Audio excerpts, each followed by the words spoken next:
Eso, ¿qué se siente por escuchar este canto, este coro? ¿Cómo se sienten ustedes? ¿No mueven nada en sus vidas escuchar este coro? ¿Qué sienten ustedes? ¿Qué producen en sus vidas? ¿El zapateo?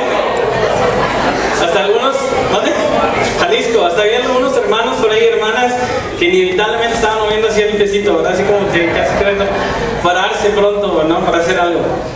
Así es, hermanos, pues me tocó predicar el segundo mensaje de esta serie de Construye tu casa. Es un gran privilegio poder estar aquí. Gracias, hermanos, por este tiempo. La verdad que es una bendición enorme poderles compartir este mensaje de un alcance nacional. Un alcance nacional no es solamente el yo poder dar algo para misiones, el yo poder, ahí te va mi dinero, cuenta conmigo, ahí estoy yo, en oración. Un alcance nacional es algo que tú puedes hacer todavía, que está en tus manos, poder hacer algo para alcanzar a más personas para Cristo.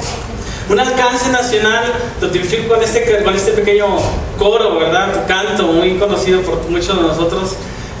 ¿Cómo se llama? ¿Alguien sabe cómo se llama esta? Jarabe Tapatío. Jarabe. Son de la negra se llama. Sí, Son de la negra. Entonces, y a todos nos mueve. En donde tú estés, donde tú te encuentres, donde tú estés viviendo, de alguna manera es algo que te mueve y te anima, te enciende. Muchos hemos escuchado el himno, ¿verdad? Del Cielito Lindo en las Olimpiadas, y que lo están cantando nuestros compañeros que están fuera del área de la República en las Olimpiadas, un mundial, y te enciende, te anima. Dices, yo soy parte de eso. Porque al escuchar ese canto dices, esa es mi tierra. Y me siento parte importante, aunque no esté ahí pero yo sé que es parte de México. Un alcance nacional. Yo recuerdo en Hechos capítulo 1, el 8, y es cuando Jesús vino antes, una de las últimas veces cuando estaba con sus discípulos, yo creo que la última vez.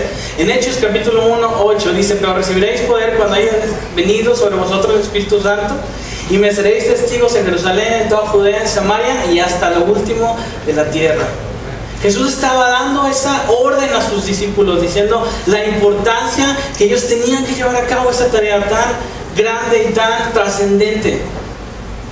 Esa Judea era una ciudad cercana a Jerusalén. Era donde estaba Jerusalén. Judea, según los escritos, es más o menos 80 kilómetros. Si tú la recorres de un lado al otro, o sea, si tú vas de aquí a Saltillo, sabes que ir a Saltillo es rapidísimo, de 45 minutos más o menos, 50 minutos. Realmente el emprender, y incluso caminando de ir a Saltillo, pues no sé, te tardas como menos de un mes fácilmente, ¿verdad? O una semana, si tú quisieras hacerlo. Lo que trato de decir, que en un momento dado, la primera opción de toda Judea era algo que los discípulos podían hacer, y que estaba en sus manos, en ellos, emprender esa tarea tan importante. No era para otros esa tarea, sino era lo próximo para aquellos que tenían que hacer. Y ellos podían hacerlo con sus propios pies. Entonces, el alcance nacional es algo que nos puede ayudar a retar para salir de nuestra comodidad, desatar nuestras redes que nos atan a una vida tranquila, por así decirlo, y ver los resultados de un atrevimiento tal que podamos alcanzar a varias partes de México. Amén. Hay personas de la Biblia que lo hicieron. Abraham salió de su casa, de su parentela. Nehemías, en un estado cómodo, trabajando de copero delante del rey, decidió ir a poder levantar esa columna nuevamente, ese muro. Esther, la gran mujer, yo creo que muchos la hemos leído, de cómo estuvo dispuesta a sacrificar su vida. Los discípulos de Jesús y aún el mismo Jesús. Yo quiero hablarte de tres cosas en este día, en esta noche, tres cosas importantes y que nos puedan ayudar a nosotros, a cada uno de nosotros, retarnos de tal manera que podamos hacer un alcance nacional. Y te pregunto, ¿un alcance nacional es con nuestros vecinos? ¿Un alcance nacional es en nuestro mismo municipio? ¿Un alcance nacional es fuera de nuestro estado? ¿Quién está dispuesto a hacerlo, hermanos? Salir de su comodidad, vencer sus redes y tener el atrevimiento tal de ver el resultado. Vamos a ver esto en la vida de Pablo. Pablo fue algo así como esto, fue un gran voluntario que conoció y obedeció su llamado, una persona que supo sacrificar y una persona que decidió perder por la misión, tuvo una visión eterna. ¿Qué les parece si comenzamos con la oración? Para que Dios te bendiga ese tiempo. Amén. Señor, te damos gracias por todo lo que has hecho en nuestras vidas. Gracias, Señor, por el enorme privilegio de poder estar aquí en este lugar. Cada uno de nosotros, Señor, que tú nos has traído de tantos lugares, Señor, de tantas cosas que hemos enfrentado, tantos obstáculos, situaciones que vivimos y que ahora estamos aquí para poder escuchar tu palabra. Padre, hay un sacrificio que quizá muchas de las personas que están aquí hicieron por estar aquí. Y tú lo sabes y tú viste a cada persona, Señor. No permitas que ninguna persona, después de la inversión que hizo por el poder estar aquí, en tiempo, vacaciones, dinero, salgan de aquí igual. De la misma manera, Señor, te pido que me uses en esta noche para poder extender tu mensaje hacia tus miembros de distintas iglesias. Señor, te damos gracias por todo y te lo pedimos en Cristo Jesús. Amén. Vamos a ver Marcos 8:34. Gracias. Marcos 8:34. Tengo dos aguas. De 34 a 38. ¿Quién me ayuda a leerlo? Marcos 8:34 hasta 36, por favor. ¿Quién me ayuda a leerlo?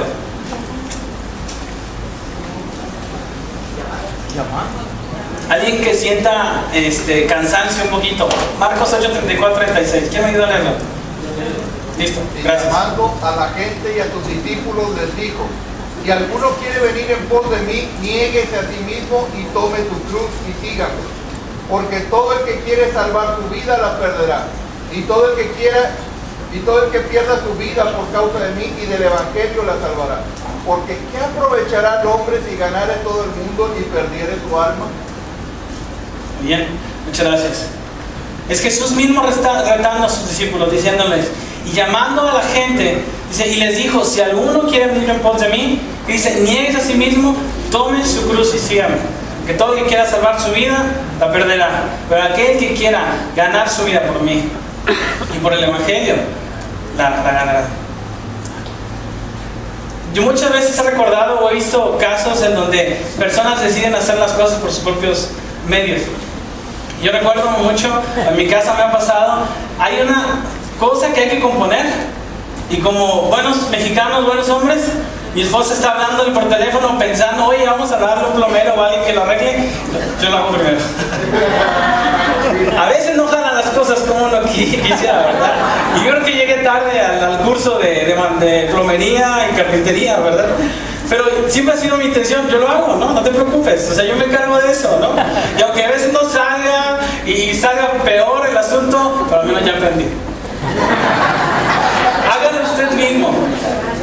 Hágalo usted mismo, es una invitación a entender que Dios nos da la oportunidad a nosotros de ser voluntarios para poder llevar a cabo el alcance nacional de nuestras vidas. En Marcos 8:34, como les decía, dice, y llamando a la gente, a sus discípulos, les dijo, si alguno quiere venir en pos de mí.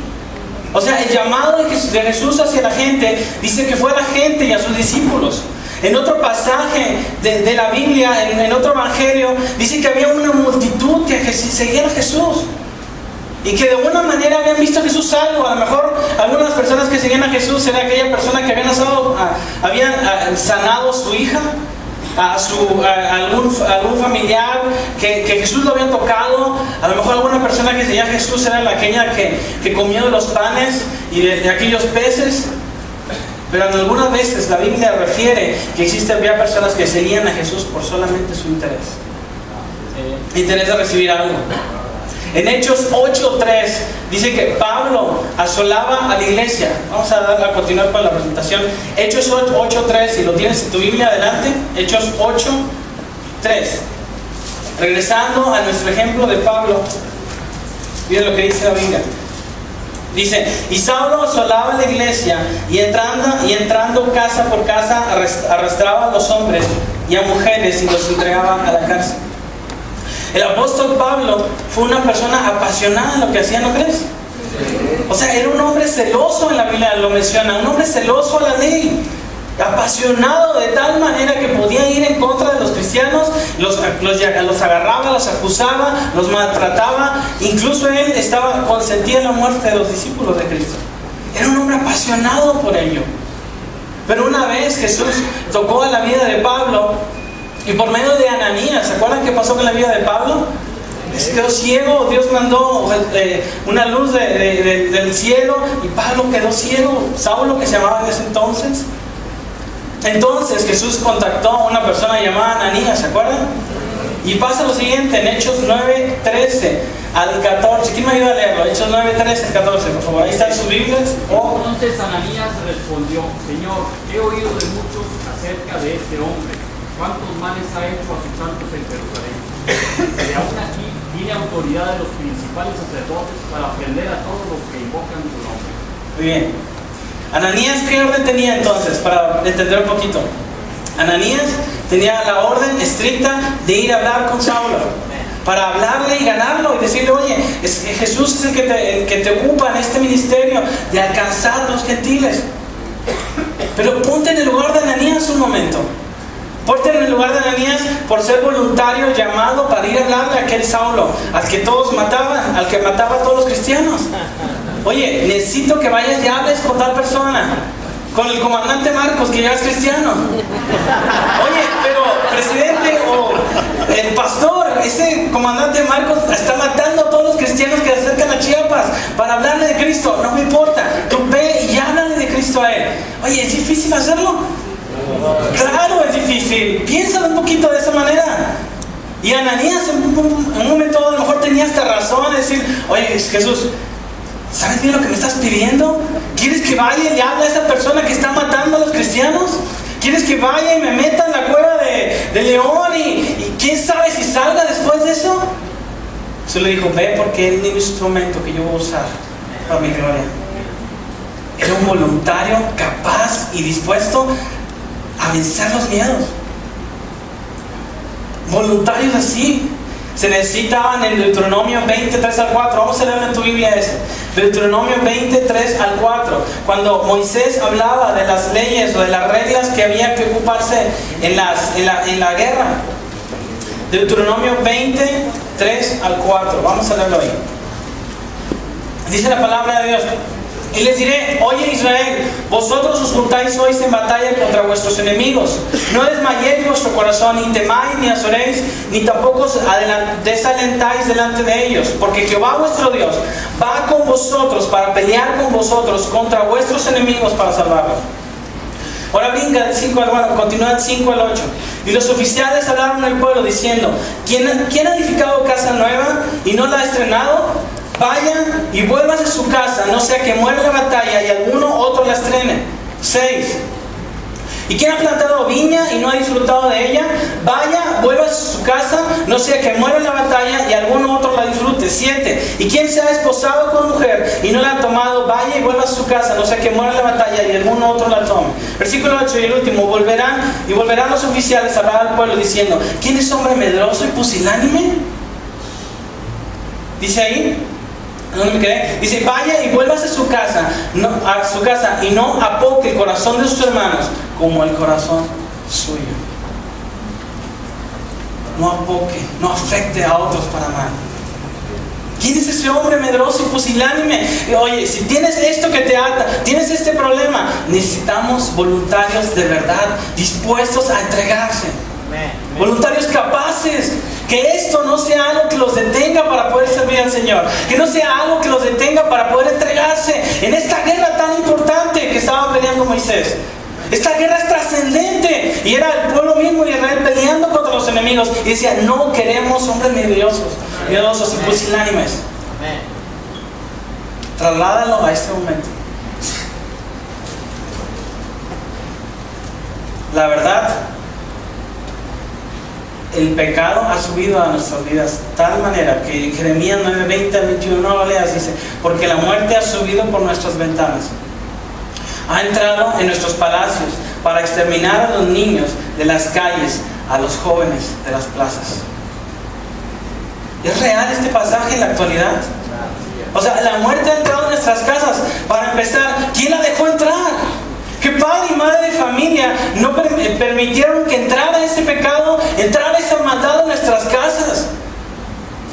¿Qué padre y madre de familia no puso un vallado o algo para evitar? Dice, ha entrado en nuestros palacios. ¿No supone que un palacio está resguardado?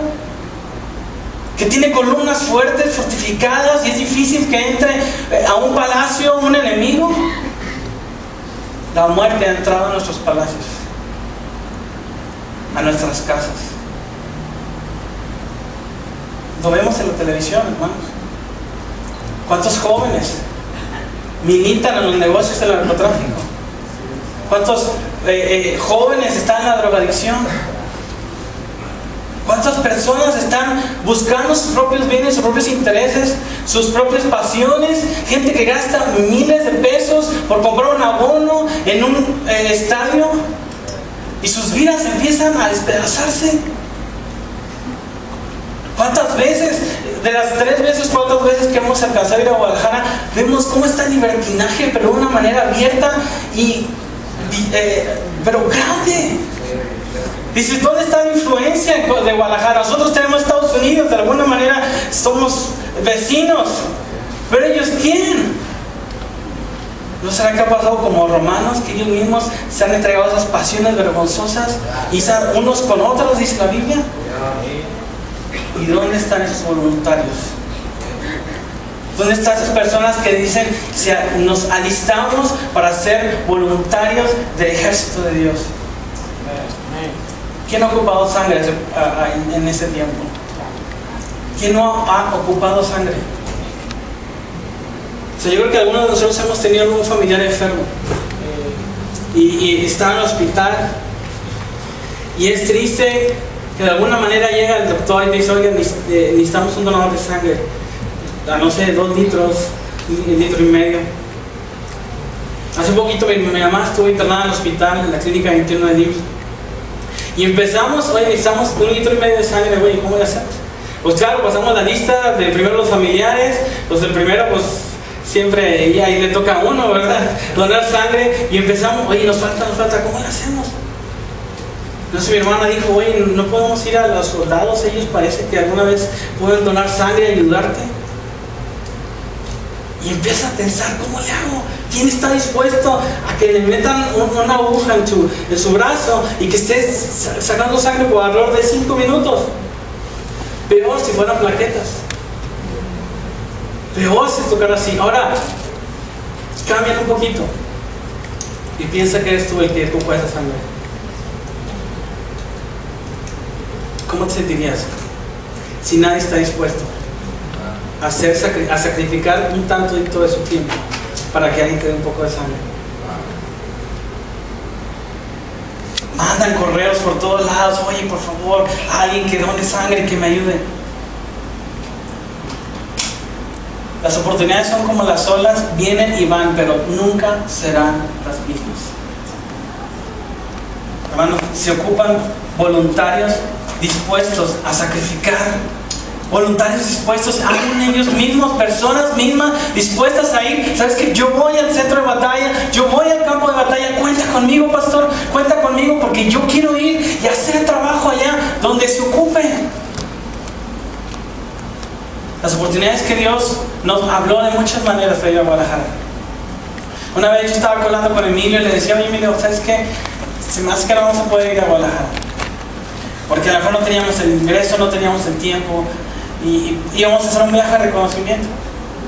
Y de repente estaba en mi trabajo, y de repente íbamos a instalar un sistema, un proyecto en el que íbamos a terminar, y de repente salió la idea, oye, pues vamos a implementarlo ya, de una vez. Entonces sale el jefe y dice, oye, pues vamos a implementarlo en Reynosa. No, Reynosa no, porque hay mucho narcotráfico y balas y todo eso. Pues ¿dónde más? Oye, ¿qué te parece en Guadalajara? ¿Y quién va a ir? Pues todos los que estamos aquí, ¿no? Y mira quién estaba en esa sala. Yo le hablo a mí, ¿no sabes qué? Mira, sí voy a Guadalajara, siempre sí. O sea, 2 veces viajes más igual. Emilio y yo habíamos ido, y nuestras respectivas esposas, habíamos hecho un viaje para ver casas de renta, todo bien bonito. No decidí ninguna casa, no sé por qué, no me gustó alguna en particular. Yo sabía que tenía que ir otra vez a Guadalajara para poder ir y ver la casa y rentarla. Estábamos en una junta igual con nuestros compañeros de trabajo y todos están hablando, dicen, oye, bueno, ¿qué vamos a hacer?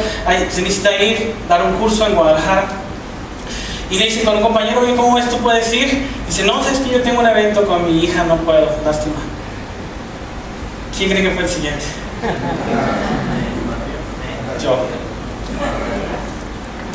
Fui a Guadalajara, pude ver una casa en renta, sin tener que haber ido otra vez. Y esa casa fue la que nos gustó y es la casa que ahora tenemos. Donde tenemos dos casas en este momento. Nuestra casa ahorita en Monterrey, nuestra casa de Guadalajara. Muchas veces, aún mismo yo, me he visto tentado a decir, ¿y qué tal si no es el momento? ¿Y qué tal si no son las circunstancias?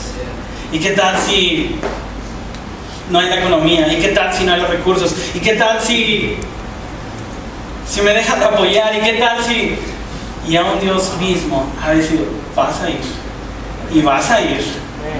Y hazle como quieras, pero vas a ir. Porque se ocupan voluntarios, hermanos. No personas que nos volteemos y digamos, ahí está. Si estás ahí está, ¿será que eres tú, pastor? Se me hace que usted, pastor, usted tiene que hacerlo. Si nos ocupa de personas como Ananías, dispuestos a sacrificar lo necesario. Una vez Pedro le preguntó, una vez en Marcos 10, 34 al 35, dice lo siguiente, eso lo tenemos por ahí. Jesús mismo dijo en la Biblia, y muchas veces predicamos acerca o escuchamos que Jesús es amor, y Jesús vino a dar amor, y Jesús tiene un plan para ti, y Jesús es un Padre amoroso para ti. Ah, caray. No penséis que he venido para traer paz a la tierra, sino he venido para traer paz, sino ¿qué? Paz. ¿No será que Dios no está buscando mi comodidad? ¿No será que Dios no está buscando que yo me siente en un sillón reposet, bien sabroso, con ciertos masajes de alguna manera importantes para mi vida? ¿No será que es mi mente lo que está creyendo eso que Dios me va a dar?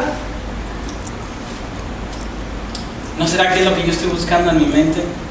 Tener una vida cómoda, tranquila, una vida de alay, donde no quiero sacrificar nada. Porque primero va mi comodidad, ¿no crees? Primero va a tener clima, ¿no crees? Primero va a tener yo lo suficiente como para decir, listo, puedo salir. ¿No será que yo mismo, mi mente está buscando mi comodidad importante en mi vida para poder decidir, listo, estoy listo, Emilio? Dios no vino a dar paz. Vino a darnos la capacidad de estar tan incómodos con el Evangelio, de que no se ha predicado en otras partes del mundo, para que tú y yo nos levantemos de una manera necesaria. Decir, voy a predicar, necesito hacerlo. ¿O será que estamos viviendo una vida tan cómoda en nuestras vidas que yo me atrevería a preguntar, entonces ¿a quién está siguiendo? ¿A quién estamos siguiendo? No es que Dios me quiere dar una vida de paz y tranquilidad. Ah, caray.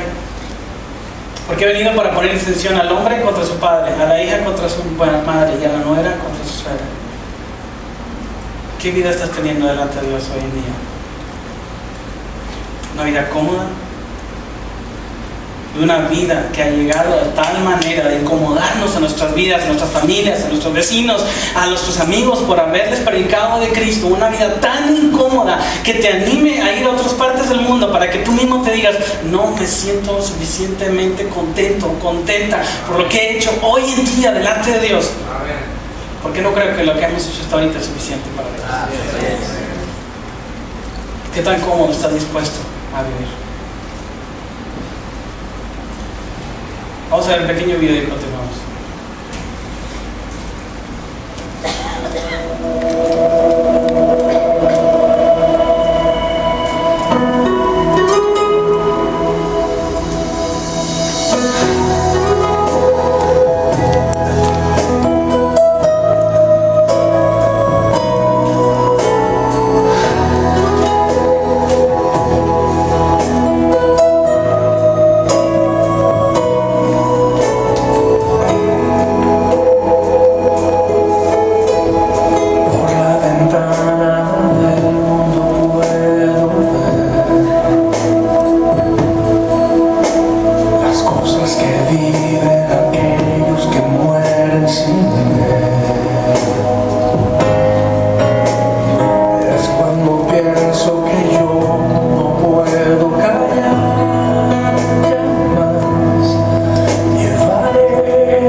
vencer?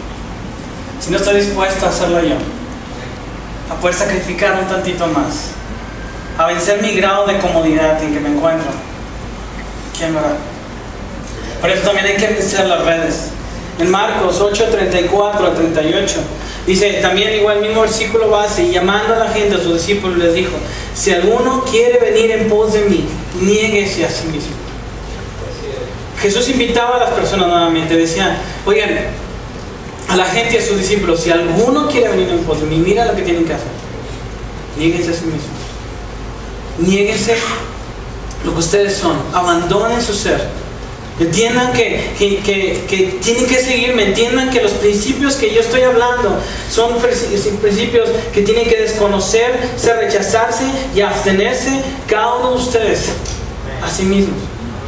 Son principios que ustedes tenían que seguir. Y decía: niéguese a sí mismo. Si cansáramos a pensar lo que es la palabra niéguese en nuestras vidas, oye, realmente niéguese a sí mismos tiene un enorme significado y de muchas maneras. Negarse a sí mismos invitaba a Jesús a sus discípulos. Sus vidas, sus decisiones, sus planes, sus deseos. En Filipenses 3:7 al 8 encontramos la vida de Pablo. En Filipenses 3:7 al 8 dice: pero cuantas cosas eran para mi ganancia, las he estimado como pérdida por amor de Cristo, y ciertamente aún estimo todas las cosas como pérdida por la excelencia del conocimiento de Cristo Jesús mi Señor, por amor del cual lo he perdido todo y lo tengo por basura. Oye, ¿quién ha tenido alguna urgencia para hacer algo? ¿Quién alguna vez en su vida no ha tenido alguna urgencia para hacer algo? ¿Alguna vez quién ha tenido algún dolor en su apéndice y sea tan fuerte que tengas que quedar en el piso y sea tan dolor que le digas a alguien: oye, llévame pronto al hospital porque es urgente que tenga que estar ahí? ¿Quién ha tenido alguna vez alguien, su esposa, que ya esté cerca de dar a luz y tienes que correr rápidamente al hospital a como dé lugar y rápido pasarte los saltos porque necesitas estar en el hospital y tienes que vencer esas redes de estar ahí? Quisieras quitar todos los autos que tienes enfrente para poder llegar al hospital. ¿Alguien le ha pasado eso? ¿O es algo así, una historia de mentiras? No. ¿Verdad que sí? ¿Sí pasa? ¿Quién ha sentido un dolor en sus muelas? En el oído. Una vez yo sentí un dolor en el oído y fue grande. Yo venía de Saltillo, fuimos a trabajar con David y mi cuñado, y veníamos bajando de Saltillo hacia Monterrey, y esas veces cuando se te destapa el oído, ¿no? Y me dolía el oído y yo le decía a David: maneja tú, o sea, quería sacarme el oído de alguna manera y para que se me quitara, porque te duele eso y te sientes mal. Es una urgencia. Pablo, como les decía, estuvo dispuesto a vencer sus redes. Dice, como el versículo que acabamos de leer ahorita: la ha estimado como pérdida por amor de Cristo. Pablo tenía muchas cosas a su favor. Era hijo de la tribu de Benjamín, era fariseo, era celoso de la ley, cosas que para los judíos eran importantes, y las guardaba con recelo.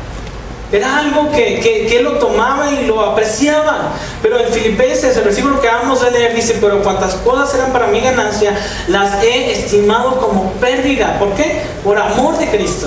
Porque esto para mí es importante. Es decir, estas redes que me ataban a mí, de estos bienes que yo tenía, estas cosas que me gustaban a mí, que era una tipo credencial delante de la gente, ahora eso lo estimo como pérdida. Esto ya no me interesa, ya no me importa. Yo me pongo a pensar en los discípulos que siguieron a Jesús. En Mateo 4, 18 al 22. ¿Quién lo puede leer, por favor? Mateo 4, 18 al 22.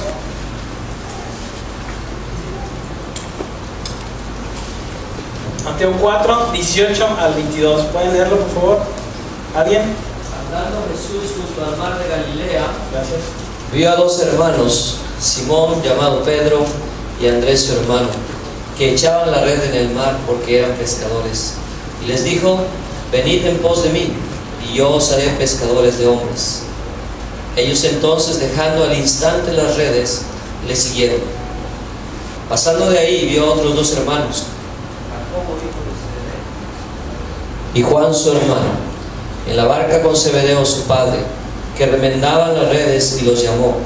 Y ellos, dejando al instante la barca y a su padre, le siguieron. Gracias. Es lo que dice Mateo 4:18.